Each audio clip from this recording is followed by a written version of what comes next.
This conference will now be recorded. Thank you very much. And Chairman Dunn, would you like me to administer the meeting? Yes, please. Okay. I will call the regular March 2021 meeting of the Economic Development Authority to order.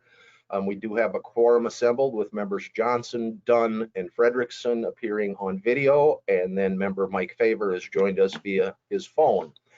So we have 4 members assembled out of the 7. As I said earlier, Mr. Southworth was unable to attend, and Mr. Abels thought perhaps he had a meeting that would run past into the noon hour. So I would ask, would anyone move approval of the agenda?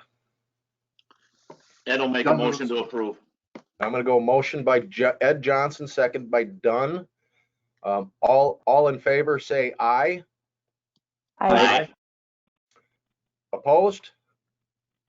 We do have an agenda. I will note that member DeVos has joined us at 12:02 to be our 5th member. I apologize for being late. No, Mike Favor is caller 1 on your screen if they're showing up. So Mike's joined us on his phone. With the approval of the agenda, would anyone move approval of the minutes from January 28, 2021, or note any corrections or omissions? Frederickson will move to approve. Ed will second. We have a motion by Frederickson, a second by Johnson. Any further discussion? Just raise or turn on your microphone. Seeing and anticipating none, all in favor of the agenda as presented, say aye. Aye. Aye. Opposed, same sign. We have the minutes approved. We don't have any unfinished business. Under new business, regarding the COVID-19 microloans that were provided, you've got the report in there that with the hospitality assistance, so this is bars, restaurants, fitness centers, and then places of assembly such as Johnson Hall or the Capitol Room. We had done $235,677 in loans at 0% with the deferred payment. And then there was $153,190 of grants that were accompanying those at that 65% of the loan amount. So the total in the hospitality assistance program is $300,088,867. You'll notice that Douglas Johnson of the Mexicana market, I've got his application in, I've got the check in the file. I just need Douglas to stop in and sign the promissory note.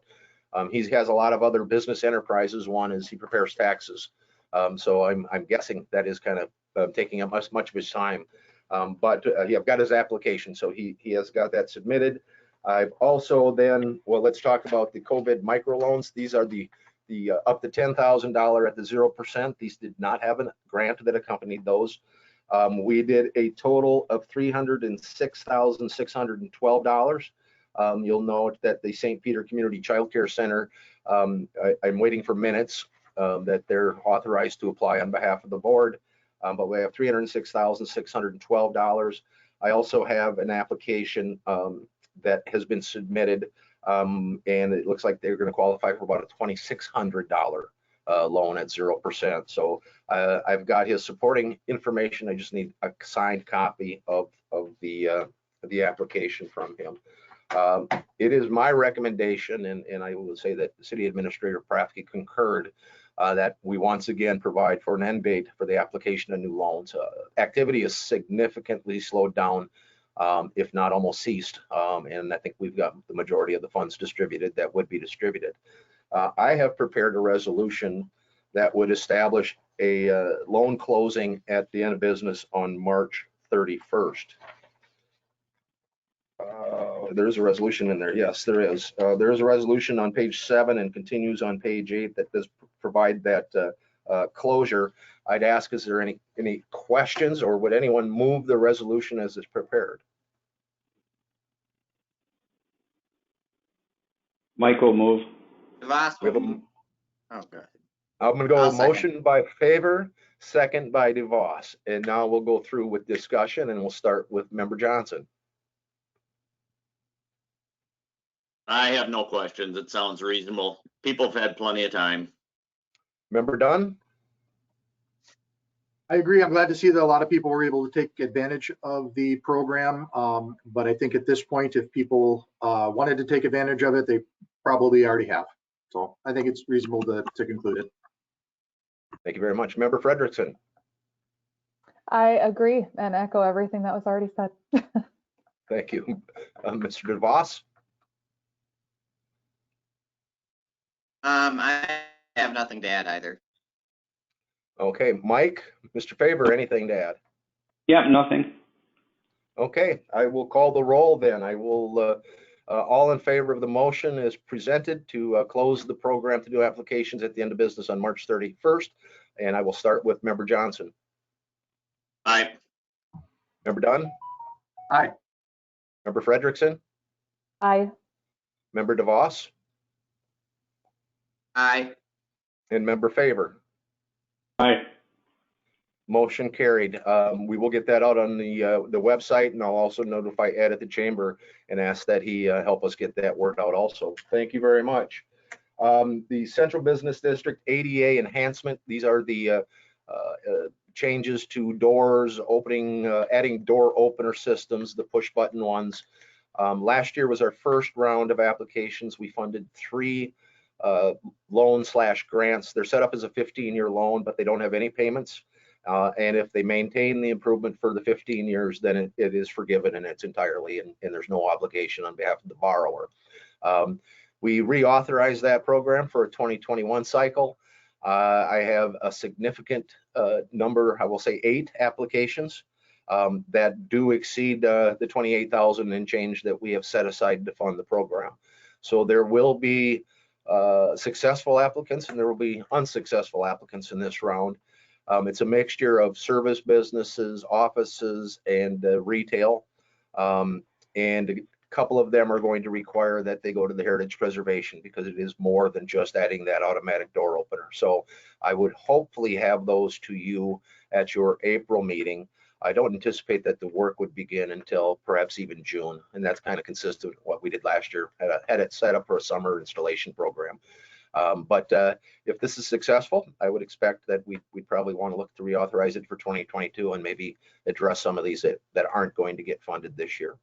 And then some of them, I'm consulting with the state historic architect at the state historic preservation office as to one of the proposals that might not be determined to be appropriate given the historic nature of the district, and they may have to look at an alternative and maybe participate in 2022.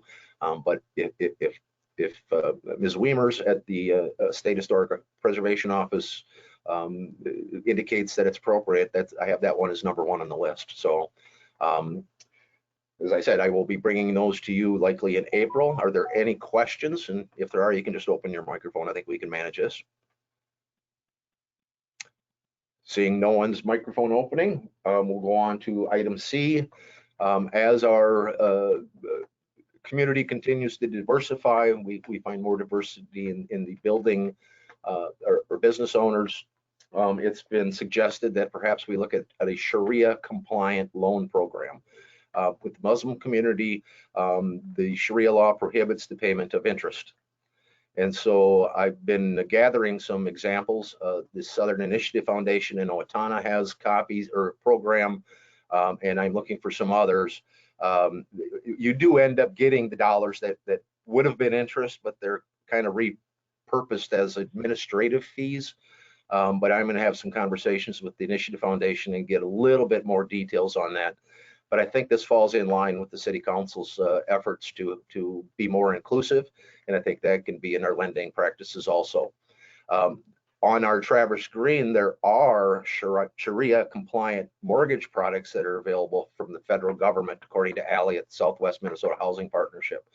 So we don't have to exclude our Muslim community as they would seek to buy homes. And as I understand it, Mr. Faber can chime in if he'd like, I understand that a number of the banks perhaps have access to compliant loan and mortgage products. Yeah, it's not that widely utilized yet, but yes, they are available. Yeah, and we ended up, having the same finances for the city. It just structures the loan in a manner that is compliant with the tenets of their religion. Does anyone have any questions or comments? And again, I'm in no hurry right now, but our current microloan program, given that it was 0% interest, does meet those requirements. So we do have the halal market received a loan, and this other business that is pending an application would also be of East African and Muslim. So he always wanted to reiterate it's a 0% interest, and it is. So again, I'll be bringing something you likely at a future meeting, perhaps not even April, but we'll get something teed up. And then you have the revolving loan report. Oh, I skipped over one. You have the revolving loan report as the last item in your agenda, and we'll give you an opportunity to ask any questions or make any type of comments. This is a program here. This is that economic impact of nonprofit arts and culture organizations and their audience. This is a report that was prepared for Northfield. If you go on the website, there's counties and cities and districts and neighborhoods that have had these done. We really want to look at what is the financial impact of all our arts and heritage events, or arts and culture. That would be Rock Band, the Ambassadors Blues Fest, the Hillstrom Museum on the Gustavus campus, the Nicollet County Historical Society, the St. Peter Arts Center, all of the Art Center music series. They used to have good jazz for decent people or something like that. But all of those types of things, I think we think it is pretty robust economic impact.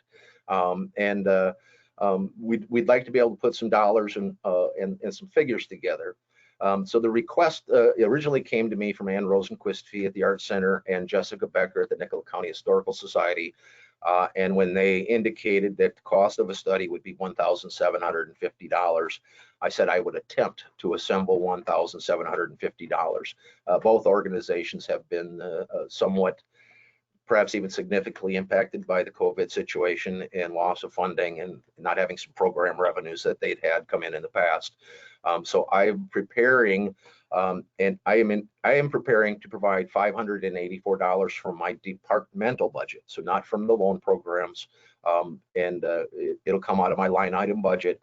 I approached the St. Peter Development Corporation, the private development group, and they have agreed to contribute $583, which is roughly a third. And then tomorrow morning, Ann Rosenquist-Fee is going to appear before the Tourism and Visitors Bureau asking for the balance, or the last 583.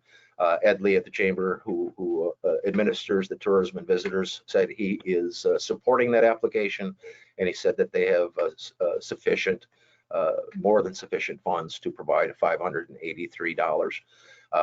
This will tell us, for every dollar that we spend locally, what is our return? And again, we think that might be pretty robust comparing to a lot of the other communities.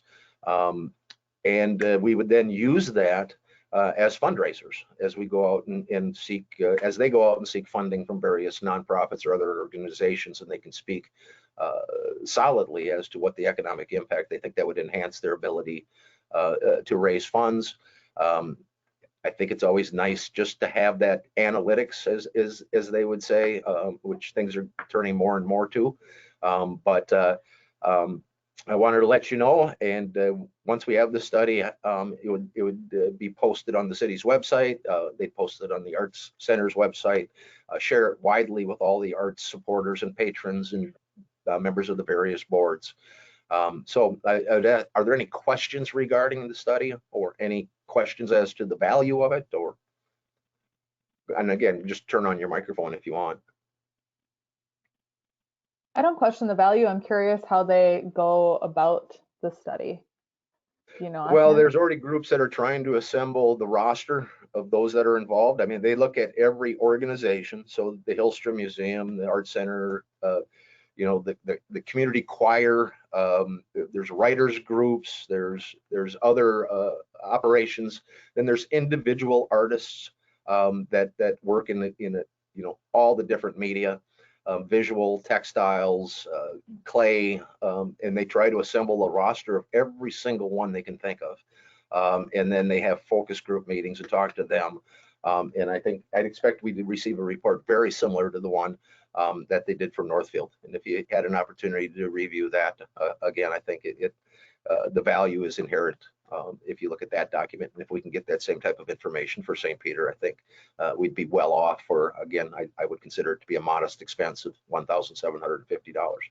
Absolutely. I wonder do they say how far they go back?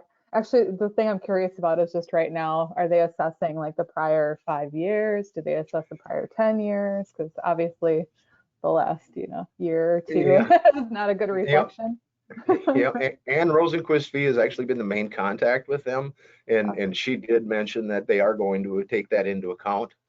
And I've been trying to do some more of that Buxton analytics that we talked about last meeting. And yeah, we're trying to avoid 2020 or try to do a comparison to 2020 to 2019 to say this was the COVID impact.